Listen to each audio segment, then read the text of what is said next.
tennise podcasti Matchpall toob teieni Tallink. Tere, kallid tennisesõbrad! Prantsuse lahtised meistrivõistlused on jõudnud teise nädalasse ning pühapäevaks on selge, kes on selle aasta viimased suure slam'i tšempionid. French Openi teemadel peatume ka täna, aga mitte ainult.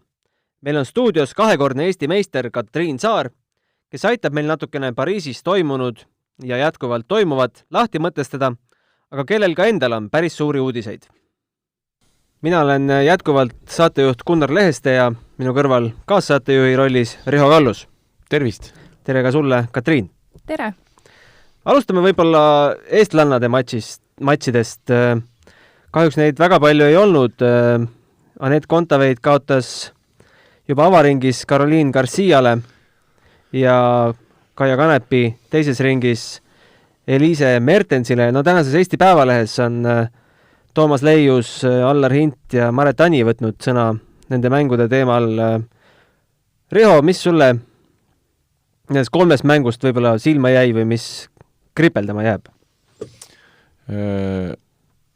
Rääkides Kaiast, siis mulle jääb kindlasti kripeldama see, ma oleks väga-väga tahtnud näha esiteks seda kolmandat setti ja väga oleks tahtnud näha ka seda, et Kaia oleks kolmandas ringis mänginud, et Kaial oli väga vähe mänge all, Kaia ei saanud enne Prantsusmaa lahtiseid ühtegi turniiri nagu mängida, et see oli kõige suurem võib-olla ebaõnn Kaia puhul, et viimases mängus juba, Kaia mäng oli juba selline, et ta hakkas seda leidma ja see tegelikult mäng oli ju suht võrdne võrdsega, seal otsustavatel hetkedel need punktikesed ära läksid vastasele, et sellest on väga kahju, ma loodan, et Kaia nüüd kohe ikkagi nii palju, kui need turniirikesi veel on, mängib edasi ja saab nagu piisavalt veel võistelda, et loodetavasti me näeme teda ikkagi Austraalia Openil kohe uuesti.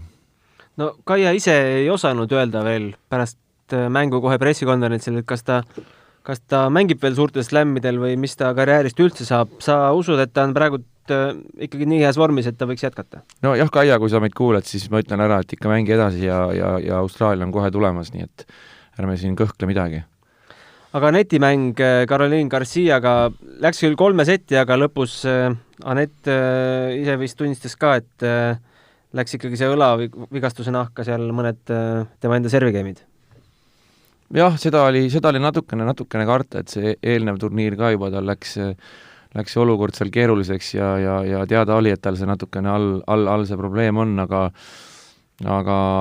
noh, tuleb ka vastasele au anda, et vastane mängis väga hea turniiri ja võitis ka ju edasi, nii et Svitolinale minul teada kaotas vist lõpuks. Jah, eile kaotas Svitolinale, jah, nii et Garcia on väga hea mängija, et ei saa seal midagi iseenesest tulla. Kes võidab naiste turniiri? Halep pidi võitma, aga kaotas eile. Võidab suvaline naine, kes seal veel järgi on, et ega seda keegi ei tea. Väga raske on öelda, tõesti, naiste tabel on nii lahtine, et Sviatek kas või? No Ferro kas või äkki. Kui me mäletame Kaia finaali Palermo turniiril väga kihvtilt mängis see tüdruk.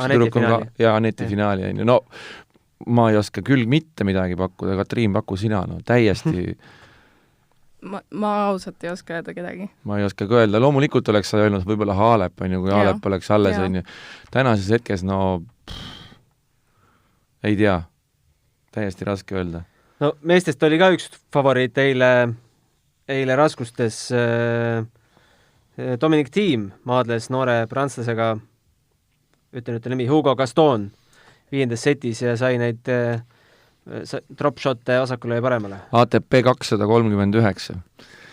Ma eile vaatasin seda mängu ja mõtlesin, et kuivõrd ebaaus ja ebavõrdne on see tennis selle koha pealt, et maailmas on väga palju häid mängijaid ja väga palju ka noori häid, aga kahjuks wildcard'e Grand Slamidele saavad ikkagi need mängijad, kes on kas Prantsusmaalt või Inglismaalt või Austraaliast või Ameerikast. Et kui sa oled kuskilt natuke väiksemast riigist, siis sul seda võimalust ei ole. et ma olen päris kindel, neid mängijaid on veel, eks ju, et me näeme, näed, sellise ATP rankinguga mees tuleb, mängib absoluutse maailma tipu vastu, just US Openi võitnud ja milline tennis, noh. Meenutas natuke see noormees niisugust Santoro stiilis mängija, nagu kunagi nagu Santoro mängis, et no uskumatult kihvt tennis oli see. Seda ka Jannik Noa ütles pärast Eurosporti. Jah, just ma vaatasin ka, et see oli nagu nii uskumatu, kuivõrd hästi ta luges seda mängu, kuidas ta neid palle paigutas, milliseid stoppe ta lasi. See oli fantastiliselt äge matš. No Dominic Thiem järgmises ringis Diego Schwartzmanni vastu, mis mängu see Schwartzmann mängib? Oi, no Schwartzmannit me oleme näinud siin viimastel turniiridel ikka väga head mängu mängimas ju, kõik ju mäletavad Rafael Nadali alistamist siin ja et seal ei ole kindlasti mitte midagi lihtsat Dominic Thiemil. Djokovic, Khachanov läheb mänguks. 4. ring. Nojah, eks seal kindlasti Novak Djokovic on favaarik, aga Khachanov kasvõi see sama mäng tuleb meelde Jannik Sinner, kes on väga hästi mänginud ja alistas ju siin Zverevi, et Jannik Sinner mängis temaga 5. setis, tie-breakis oli see vist New Yorgis tema vastu, et ei noh, ta on kahtlemata hea mängumees, et aga noh, ma kardan, et sealt tuleb ikkagi Djokovic läbi. Ja Nadal, Sinner. Vot see on üks väga põnev lahing. Et mina olen väga suur Jannik Sinneri fänn, nii palju kui ma nüüd viimasel ajal on ta mänge vaatanud, et ta on nagu tõsiselt äge noormees, alles ju saanud 19-aastaseks, uskumatu, kuidas ta mängib, ta on nii rahulik, ta teeb nii külma ja kaine peaga otsuseid väljakul kogu aeg, et mulle ta väga meeldib, et loomulikult liiva peal Roland Garrosis kohtuda Rafael Nadaliga, et noh, ei saagi paremat vastast olla, eks ju. Aga ma usun, et eks ta annab endast kõik ja seal tuleb mängu kindlasti. Sirvisin tänast ajakava, leidsin, et kõik baltlased ei olegi väljas, need Kaia ja Aljona kaotasid, aga Karlis Osolins alustab täna boys singles turniiril esimest ringi. Pöödlalt pihku, väga tore noormees, nägime teda Tallinnas ju suurepärast tennist mängimas ja loodame, et Lätil on sealt järelkasvu tulemus Kulbisele. Aga räägime sellest, miks Katriin meil täna siin on. Katriin, ma saan aru, sul pole aega väga French Openit jälgida, sa vihud trenni teha. Jah, ma olen viimased, no tegelikult ma ei saa öelda, ma olin 6 aega olin Hispaanias, nüüd ma olen üle nädala juba tegelikult kodus olnud, sest et mul tekkis üks väike vigastus jalas ja siis ma ei näinud pointi olla Hispaanias, teha tooli peal trenni. Et seda ma saan siin kodus ka teha. Aga enne seda oli jah, väga tihe graafik. No Riho eelmises saates tegelikult lobises välja sinu väikse saladuse, et oled kolinud, ütle nüüd see akadeemia täisnimi ise. Sanchez Casal akadeemia. Kuidas sa sinna jõudsid ja kuidas sa rahul oled? Ma olen väga rahul. Ma jõudsin sinna niimoodi, et see on üks pikk lugu tegelikult. Et peale Eesti meistrivõistlusi ma mõtlesin, et on vaja mingit muutust mu tennise karjääris. Ja hakkasin otsima erinevaid võimalusi, et leida endale eratreener. Siis mulle põhimõtteliselt isaga olin rääkinud ja ma üritasin saada kontakti Toomas Högstadiga. Ja ma suutsin saada selle kontakti ja tema kutsus mind Barcelonasse, et lihtsalt näidata, milline see akadeemia elu on ja kuidas näiteks profid nagu päris tipud treenivad, millises keskkonnas. Ja ma olin seal Barcelonas 3 päeva, enne kui tagasi läksin. Ja põhimõtteliselt siis ma olin juba otsustanud, et mulle meeldib siia ma tahangi jääda. See oli siis millal? See oli mingi 2 nädalat peale Eesti meistrivõistlusel, millal see oli? Suvel. Ühesõnaga. Ja kaua sa seal nüüd kokku oled aega veetnud? Ma olin põhimõtteliselt täpselt 6 aega vist. Et jah, ja nüüd ma olen siin nädal aega olnud tagasi Eestis. ja mis see akadeemia elu siis endast kujutab, mis see kõige suurem šokk või üllatus sinu jaoks oli? Üllatust just seal ei olnudki väga suurt üllatust, selles mõttes, et mulle meeldis see keskkond, sellepärast, et seal olid kõik sportlased, kes on sinna tulnud, nad näevad nagu tulevikku tennisega. Et nad ei tee seda lihtsalt lõbu pärast või ajaveetmiseks, et kõik on nagu pühendunud sportlased. Ja ongi kõik pühendume tennisele nii palju kui võimalik. Samuti ma olen saanud seal hästi häid tuttavaid ja kuulates nende nagu mõttemaailma või nende tundeid, mida nad on ise nagu seletanud, et vahest kui sa, tennis on selline üksik spordiala, selles mõttes, et isegi kui sul on Eestis on tennisisti nagu sõbrad, siis sa, vähemalt mina väga ei suhtle väljaspool seda tennisekeskkonda. Aga nüüd, kui ma saan nendega koos elada, nad ööbivad mu kõrvaltoas kuskil, kogu aeg näeme üksteist, siis sa ei tunne ennast nii üksikuna ja sa mõtled, et need tunded, mida ma tunnen selle tennisega, et ma ei olegi üksi, et see on päris tavaline, mida me kõik siin läbi elame. Kui suur on see treenerite ring, kes sinuga tegeleb? Mul on üks põhitreeneritest Pep, kellega me teeme nagu korviharjutusi. Ta on hästi hea treener, hästi tore, sõbralik ja hästi tark ja ma saan teda kiita, ma ei oi kui kaua, aga lisaks temale on mul veel Andres, kes on siis, tema mängib ise ka, nagu me saame temaga punkte mängida, rallisid. Tema, kui ma hakkaksin võistlustel käima, siis tema tuleks minuga kaasa. Ka hästi sõbralik, elurõõmus inimene, tekitab niisuguse hea vibe'i ümber ringi. Need on nagu põhiliselt 2 tennisetreenerid, kes mul seal on, kes mulle nagu pühenduvad aega. Ja siis on ka Stefan, kes on hästi hea, aga temaga ma nii tihti ei tee. Temaga ma teen näiteks 1 korra nädalas, aga see 1 kord nädalas on juba, annab mulle nii palju juurde, et sellest 1 korrast piisab põhimõtteliselt. Kui tihti sa näed ja suhtled Toomas Högstediga? Ma teda nii tihti ei näe, eriti praegu, aga suhtleme suht tihti ikkagi läbi siis, kas niisama helistame või FaceTime'i. Et mitte päris iga päev, aga üle päeva. Meil on tegelikult väike üllatus sulle ka. Ma juba jõudsin välja lobiseda veetriväliselt, et me saime jutule Toomasega. Aitäh sulle, Riho. Meil oli väga põnev jutu ja me aga kuulame väikse lõigu, mis ta rääkis Katriini kohta. Tennise podcasti Matšpall toob teieni Tallink. I met her in Barcelona. I asked her to come and visit me there in the Sanchez Casal Academy. And I really enjoyed her to come there. I was extremely impressed. I looked at some videos of her before, and I heard a lot about her. And it was actually close friends Valdo, who actually kind of the same way as he called now when he asked me to play with a young Kaja Kanepi a long time ago when she came to me in Sweden and practice together with her coach Andre.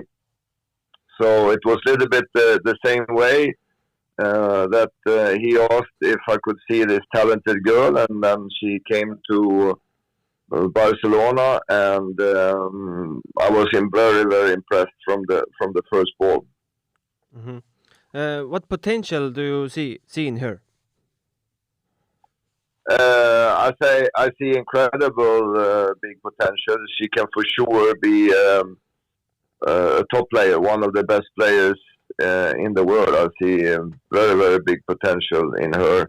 what she needs good team, she needs good coaching, she needs to train like a professional. If we see the one who've been successful, like Anette Kontaveit and also Kaia, they came around very good coaching, both in Estonia but also overseas. So that's why I recommended when she came and visited me in Barcelona, because they have some of the best coaches in the world there who has brought a lot of players. They have one, Stefan Ortega, who was Svetlana Kuznetsova coach from, she was 14 years old to number one in the world.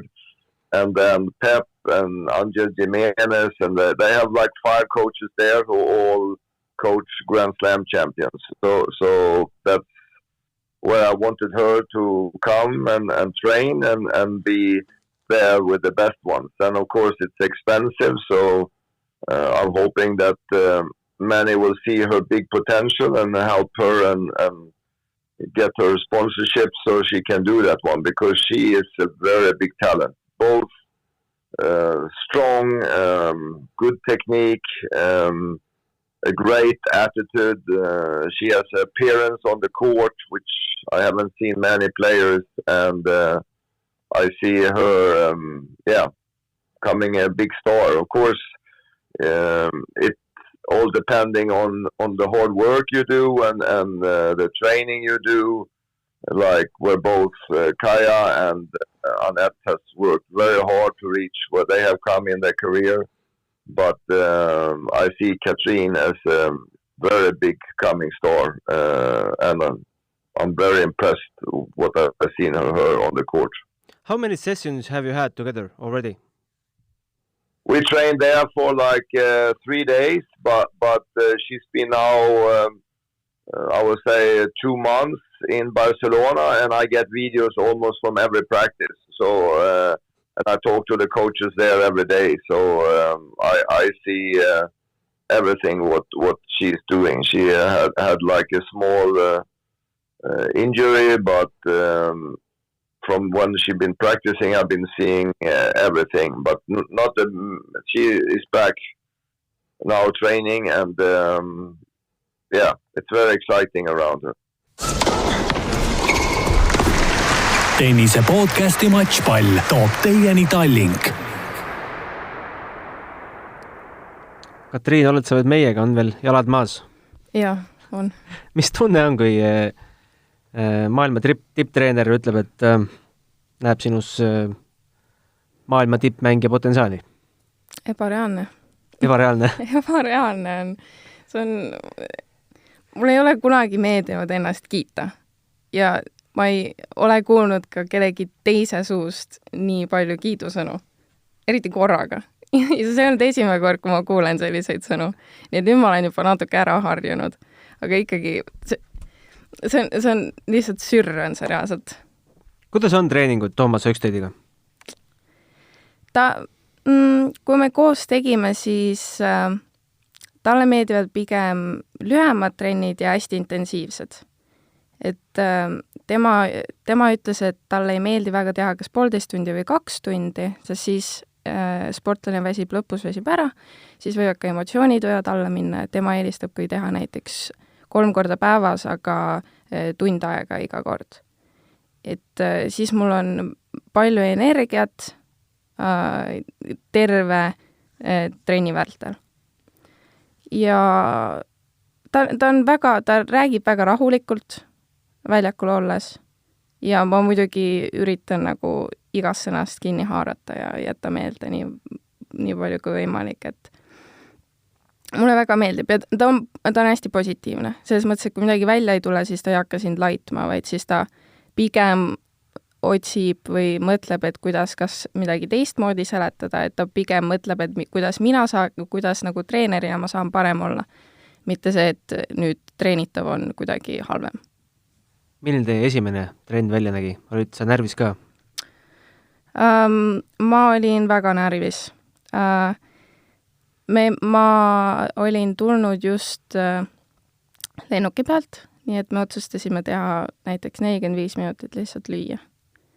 ja ma ei olnud enne, ei olnud ka mänginud mingi 4 päeva. Ja siis ta otsis mulle sparri, Maxi Inglismaalt. See oli juba seal kohapeal või? Ta oli kohapeal juba, jah. Ja siis me lihtsalt hakkasime tagajoonelt lööma. Ja tema vaataski mind, et kuidas mul need löögid on, mis tehnika mul on, kuidas ma selles mõttes, et Max on siuke, Toomas kiitis, et ta on lööb hästi tugevalt ja siuke ka üritab saada nagu päris profiks, et ta oli väga vaimustuses minust, et ma üldse sain Maxi tempoga hakkama. Minu jaoks oli see tempo normaalne muidugi, aga jah, see oli pigem oli siuke lihtsalt tagajoonet löömine ja siis võrgus, et ta vaatas kõik mul need löögid läbi ja natuke servi ja siis oligi kõik. Mis ta ütles peale trenni? Ütles, et juba siis ta oli täiesti vaimustuses, ma ei tea, miks. Ja ta kiitis mind, ütles, et sul on jõudu, ilus tehnika, kõik väga loomulikult tuleb ja et tippmängijaks kohe ära ja mina ütlesin talle vastu, et aga sa ei ole isegi näinud mind veel punkte mängimas, et kuidas sa 40 minutit, 45 minutit mänginud, kuidas sa saad midagi öelda niimoodi. Ja ta ütles, et Katriin, et ma olen natukene tegelenud selle treeneriga. Enda mängijad näinud. Jah, et ma oskan niimoodi vaadata, et jah. Ja siis olitegi käed löönud põhimõtteliselt? Jah, praktiliselt jah. Ja millal sa nüüd sinna akadeemiasse tagasi lähed? Ma saan aru praegu, et väike vigastuspaus. Jaa, mul on jalaga probleem hüpeka juurest. Et tagasilennupiletid on 8. Aga ma vaatan, kuidas mul treenid on. Et kui mul uuesti, selles mõttes praegu me ei ole valu tundnud, aga ma ei ole ka midagi intensiivselt teinud. Nii et kui mu jalg püsib kuni 8-ndini hästi, siis ma lähen tagasi. Mis sellest intervjuus ka välja tuli Toomasega, et mõnes mõttes ajalugu nagu kordub, et Kaia treenis Andrei käe all, sina treenid Andrei Luskini käe all ja nüüd annab siis sujuvalt üle tipptreenerile. Vahepeal oli Märtani ka ja. Et jah, ma ei tea. Kui nii vaadata, siis läheb kõik plaani kohaselt. Riho, näed sa mingit takistust, miks Katriinist võiks saada top player, nagu Toomas ütles? Ei, absoluutselt mitte ei näe ja saabki siin aja küsimus, et küll see kõik juhtub. Ma tahtsin korra küsida su käest seda, et nagu ka Gunnar mainis, et Toomas kiitis ka Andreid, et kui sa nagu vaatad seda elu seal akadeemias ja võrdled seda nagu eluga Eestis, siis kus sa nagu neid probleemi kohti kõige rohkem näed või mis see eelis on, olles seal akadeemias? Kliima on plussiks. Saad teha väljas trenni savi peal. Või seal on hardcore'tega muidugi hästi palju. Eestis seda võimalust ei ole. Saad mingi 3 kuud mängida, 4 kuud mängida, aga seal on ikkagi, seal siseväljakuid ei ole selles mõttes. Talvel ka mitte? Jah, ei ole. Nii et kui sajab, siis jäävad kas trennid ära. Või kui mina seal Barcelonas oli, siis ei juhtunud sellist, aga ma olen kuulnud, et oli ka nädal aega järjest sadanud. Ja siis on lihtsalt iga päev, 2 korda päevas on füüsilist tehakse. Sest tennist ei saa mängida lihtsalt. Millised need tingimused seal füüsilise tegemiseks on? Seal head tingimused on, selles mõttes. See Sanchez Casali akadeemia on nagu väga suur ala. Okei, see on siuke keskmine, Ma ei ole teistes akadeemiates nagu palju käinud, et ma ei oska öelda, kas see oli suur või väike, aga seal on väga korralik jõusaal ja alad, kus saaks niisama kiirendusi teha või jookse ja lihtsalt hästi head masinad on seal kõik ja selles mõttes väga korralik. Kõik on olemas. Palju need väljakuid on? Palju. Ma ei tea numbrit. Seal ikka on korralikult. Kui ma nüüd umbes peaksin pakkuma, siis seal võib olla mingi 12-14 saviväljakut ja siis sama palju ka kõvakattega väljakuid. On sul aimu, palju seal mängijaid kokku on? Seal on kindlasti erinevad programmid. Ja siin on, kuna on koroona, siis on ka teistmoodi. palju vähem inimesi kui tavaliselt. Nii et ma ei tea, mis see tavaliselt peaks olema. Ja kui ma esimest korda seal käisin, siis seal oli siuke summer campi moodi värk toimus, kus oli nagu hästi palju noori. Aga nüüd hakkas seal ka kool, nii et seal on uued inimesed, kes käivad seal, tulevadki kooli ja siis mängivad natuke tennist ja siis on nagu need, kes päriselt elavad seal, ehk siis mina olen ka, mõned elavad enda kodus või kuskil Barcelona kesklinnas. Aga ega seal väga palju ei ole minu meelest, seal on siuke 20-30 tüdrukut ja sama poistega. Kas seal mõned tippmängijad ka käivad harjutamas? Toomase jutu järgi ma sain aru, et käivad, aga mina hetkel ei ole näinud. No praegu on French Open ka käimas, US Open lõppes just. Ja. Elutingimuste üle kurdad ei kurda? Mitte väga. Ma arvan, et kõige suurem probleem oli seal pesu pesemine. Aga ma pesen käsitsi pesu seal, nii et muidu on okei. Ma saan aru, sa oled just selle koroona tõttu oled üksinda toas, et mingid toanaabrid sul ei ole? Mul ei ole, jah. Ja mitte, et nad ei taha, et 2 inimest koos elaksid selles mõttes, et seal on, kui sa oled haige, siis sind ei lasta sisse selles mõttes. Aga seal on lihtsalt palju tube üle, nii et ei ole nagu põhjust panna 2 inimest tuppa.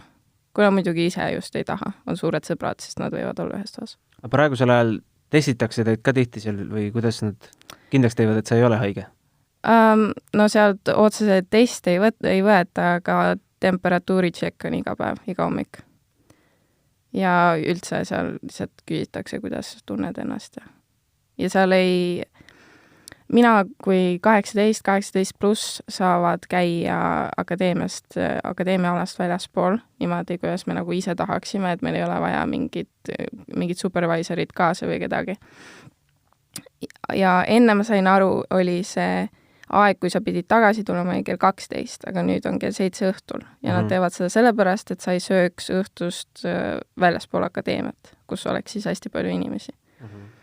See on suht tüütu, sellepärast, et kui sa välja lähed, siis sa nii lähed bussi, kus on palju inimesi, aga ikkagi nad üritavad võimalikult nagu ettevaatlikud olla sellega.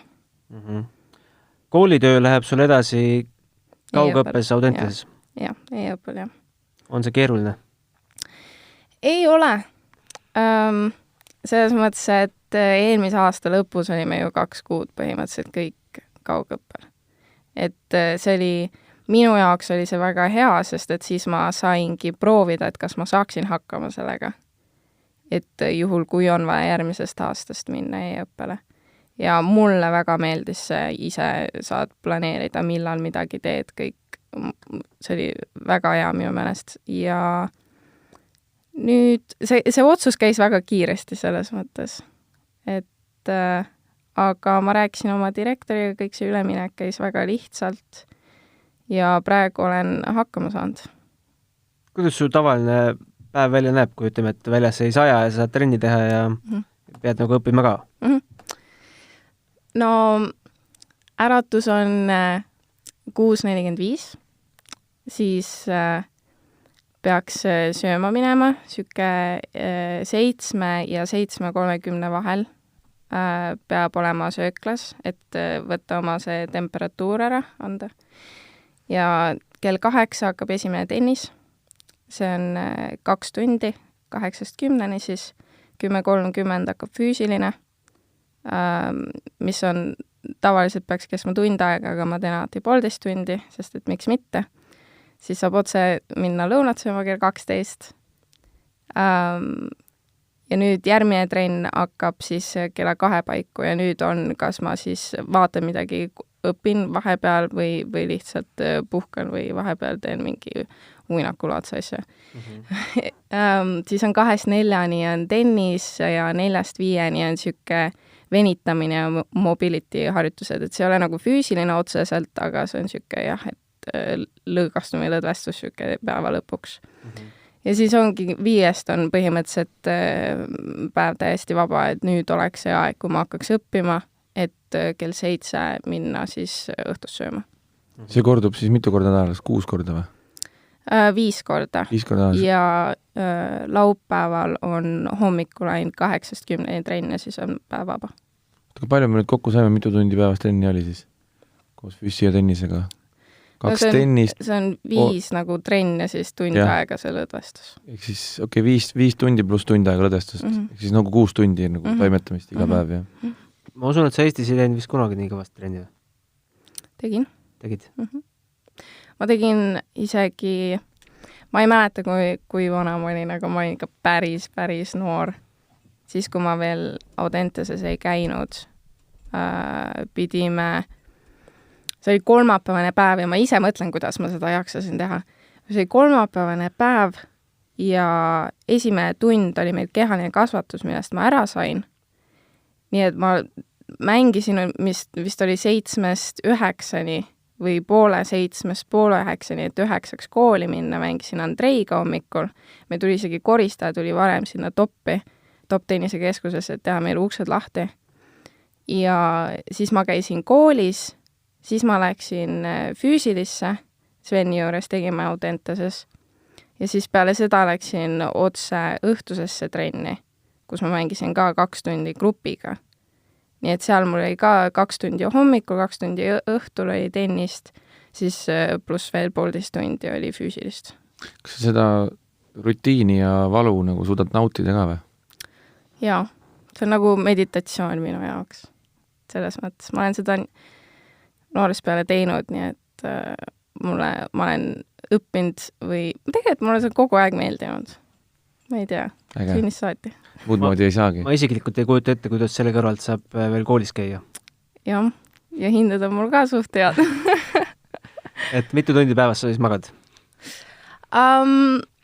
No praegu ma magan suht okeilt. Selles mõttes, et süke 11 paiku lähen ikka magama. Vaat see näitab veel kord, kui hea silm Toomasel on. 5 minti vaatas Katriini, sai aru, et õige materjal. Kõik on õige. Aga see on sellepärast, et ma olin e-õppel praegu. Ma ei tea, kui mul oli need, varem käisin nagu normaalses koolis ja oli kodutöid, nagu reaalselt kodutöid vaja teha, no siis ma läksin küll süke 2-3 paiku magama. Sa käid praegu 11. klassis? 12. 12 juba? Aga kui sa oled Eestis, siis sa oled ka e-õppel? Jah.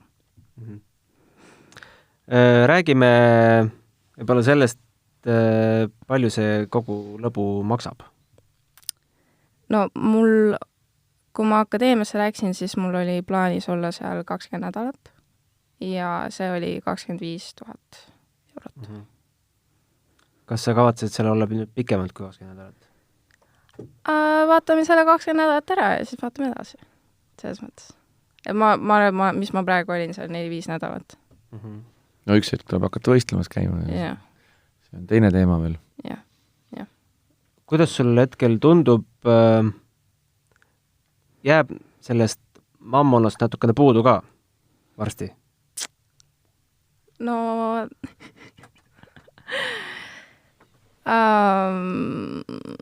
ega see odav lõbu ei ole.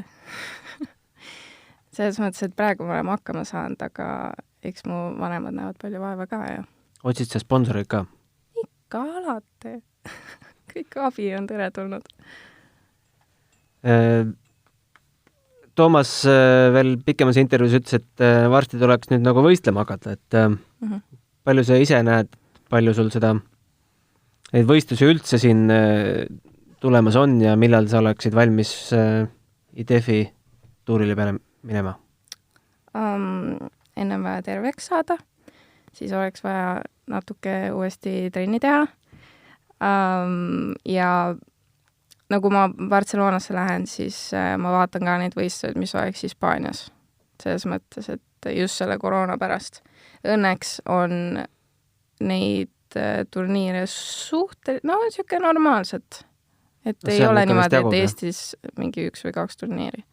Et seal ikka jagub, aga nad ikka on nagu tavaline see, et nad panevad turniiri üles ja siis on cancelled.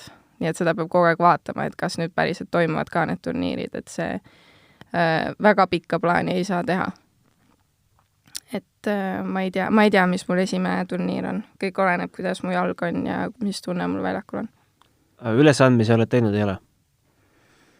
Ikka olen, aga mul on niisugune komme, et ma panen ennast igale poole kirja ja siis hakkan vaatama, kuhu ma päriselt nagu peale ka saan, sest et mul ranking ei ole nii hea. Mis kategooriaga turniiridel sa loodad alustada? No ma mängin see 15 000, 25 000 praegu. Oled sa praegu mõelnud, et kui jalg kannatab, et plaanid ka Eestis mängida? Ma ei ole vaadanud, mis siin Eestis toimub. Novembri keskel. Ikka kui on. Ega mulle väga meeldib Eestis mängida. Siis mul on jälle põhjus tagasi tulla ja oma sõpru näha ja pere näha. Kuidas sa oma sõprade perega seal olles ühendus oled iga päev? Iga päev mitte. Selles mõttes, et ilmselt on mu vanemad väga pettunud minus, et ma iga päev ei kirjuta ja ei helista.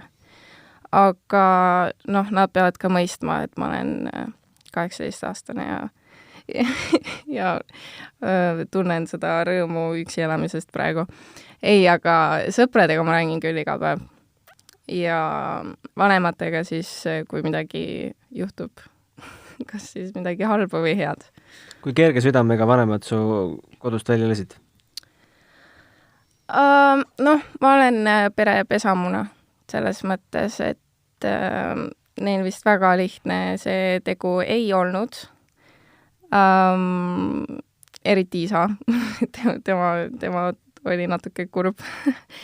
Aga me kõik teame, et see on vajalik. Selles mõttes, et minu tuleviku jaoks on see tähtis samm. Nii et jah. Kui sa nüüd tagasi lähed, kas te olete Toomasega ka mingid eesmärgid seadnud? Kas pikemad, lühemad? Olete te rääkinud eesmärkidest? No, eesmärk on top 10 alla kunagi, on ju. Aga eks mitte me ei ole mingid spetsiifilisi eesmärke pannud. Selles mõttes, et me vaatame, kuidas mul trennides läheb ja üritame minu neid vigu parandada ja siis hakkame ükshaaval neid turniire vaatama.